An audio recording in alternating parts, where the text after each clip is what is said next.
எங்களுக்கு வந்து இது ஒரு ஹாபி. ரெகுலராக வந்து டெய்லி சாயந்தரமான நம்ம தோட்டத்தில் கூட்டிகிட்டு நம்ம ஊருக்குள்ள ஒரு ரவுண்டு போனால் அது ஒரு ஜெய்ஜாண்டிக்கான அது ஒரு போதைங்கண்ணா. அதை அனுபவிச்சவங்க மட்டும்தான் அது தெரியுங்க. அது நம்ம வந்து சும்மா ரோட்டில் வரையும் பார்க்குறாங்க, குதிரையில் போகிறாங்க வராங்க அப்படிங்கிறத விட அதில் ஏறிக்கு வந்து அது ஒரு ட்ராவல் பண்ணிட்டாங்க அப்படின்னா அது ஒரு பைத்தியம் ஆகிடுவாங்க. திரும்ப அதிலிருந்து வெளியே வர்றதுக்கு ரொம்ப நாள் ஆகுங்க. அந்த மாதிரி தான் நாங்கள் ஒரு 20 பேர் கொண்ட பசங்க இருக்காங்க. இது வந்து பார்த்தீங்கன்னா இப்போ லாஸ்ட்டாக நார்த்தில் எடுத்துகிட்டு வந்ததுங்க. ஒரு 5 லட்ச ரூபாய்க்கு எடுத்துகிட்டு வந்ததுங்க. பல்லு போடாது ரெண்டும். இதுவும் குட்டி, பக்கத்தில் இருக்கிற இதுவும் குட்டிங்க. இது பெண் குட்டிங்க, இது ஆண் குட்டிங்க. இந்தியாவில் பெரிய தேர் வந்து 2ங்க. ஒன்று வந்து புஷ்கருங்க. தமிழ்நாட்டில் பெரிய தேர் 5 ஊருங்க. இது வந்து புஷ்கரில் எடுத்ததுங்க. போன வருஷம் டிசம்பரில் புஷ்கரில் எடுத்ததுங்க. இது ஒரு 15 மாசத்து குட்டி தாங்க. ஒன்றும் பல்லு போடலைங்க. இது என்னங்கண்ணா? இது ஃபீமேல் தான். இது நொக்கரான்னு சொல்லுவாங்க. இது வெள்ளை குதிரைகள் நொக்கரான்னு சொல்லுவாங்க. அது வந்து நம்ம தோட்டத்திலேயே பிரீட் ஆனதுங்க. இது வந்து ஆக்சுவலாக ஓன் பிரீடிங்க. எங்க ஸ்டாலின்லயே பிரீட் பண்ணி எடுத்ததுங்க குதிரைங்க. இதுவும் அந்த குட்டி எல்லாமே நாங்க ஓன் பிரீட். நாங்க ஓன் பிரீட்ல ஸ்டாண்ட் பண்ணி எடுத்ததுங்க.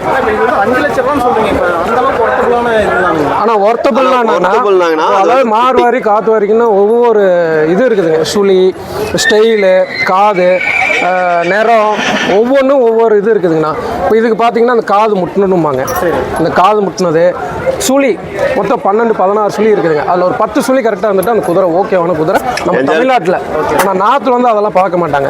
எப்படி இருந்தாலும் ஓகே அப்படிங்கிற பட்சத்துக்கு போயிடுவாங்க. இது வந்து இப்போ சுழி பக்காவான சுழிங்காட்டி நாம் அந்த காசு கொடுத்து எடுத்து வந்துருக்குறேங்க.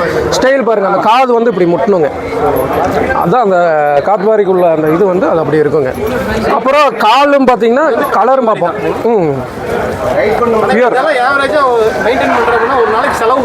ஒரு நாளைக்கு ஒரு குதிரைக்கு 500 வருங்க.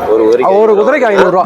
லேபர் இல்லாமல் வெறும் செலவு மட்டும், தீனி, ஃபீடு இது எல்லாமே சேர்த்து ஒரு குதிரைக்கு ஒரு 500 ஒரு நாளைக்கு செலவு. என்னென்ன பண்ணுவோம்? இதெல்லாம் 500 ரூபாய்க்கு ஏகப்பட்டது இருக்குதுங்க. நம்ம இஷ்டம் போல் கோதுமை வைக்கலாம், கோதுமை வேவிச்சு வைக்கலாம், பூசா தவிடு இருக்குங்க, அது வைக்கலாம். இது போக இந்துஸ்தான் ஃபீடுன்னு சொல்லிட்டு நம்ம மாம் தான் பண்ணுறாருங்க. பில்லட்ஸ், மாட்டுக்கு பில்லட்ஸ் வர மாதிரியே குதிரைக்கு தனியாக பில்லட்ஸ் இருக்குங்க. அதை போடலாம். பண்ணணும்னு நினச்சோம்னா ஒரு ஆள் தனியாக அதுக்குன்னே போட்டு ஃபுல் அண்ட் ஃபுல் கராறு போட்டு தேய்ச்சி ப்ளைனாக வச்சுருந்து ஏகப்பட்டது பண்ணலாங்க. ஆனால் நாமெல்லாம் அவ்வளோ பண்ணுறது இல்லைங்க. காலையில் ஈவினிங் 2 கிலோ ஃபீடு, அப்புறம் மீதி நேரம் நம்ம வார்த்தீனி. வருமானம் அப்படின்னு பார்க்கும்போது என்ன வருமானம் இருக்குது? இதில் வருமானம்னு பெருசாக எதுவும் இல்லைங்க. ஆக்சுவலாக நாங்கள் இப்போது ஸ்டாலின் நாங்களே வச்சுருக்கிறோம். கவரிங் ஒரு ஸ்டாலின் வச்சுருக்கிறோம், ஒரு மேர் வச்சுருக்கிறோம்னா கிராஸ் பண்ணி குட்டி எடுத்தோம்னா தமிழ்நாட்டை பொறுத்தளவுக்கு சுழி சுத்தமாக இருந்துச்சுன்னா ஒரு 1-1.5 போகுங்க. அப்படி இருந்துச்சுன்னா அதில் தான் நம்மளுக்கு ப்ராஃபிட். அது வருஷத்துக்கு ஒரு குட்டி எடுக்கிறோம்னா அந்த குட்டியோட காஸ்ட் வந்து நம்ம அந்த குதிரையோட செலவுக்கு எடுத்துக்கலாம். அவ்வளோதான் லாஜிக். அவ்வளோதான். ரொம்ப சிறப்பாக சொல்லியிருந்தீங்க. சரி, ரொம்ப நன்றி. சரிங்க, ஓகே. தேங்க்யூ.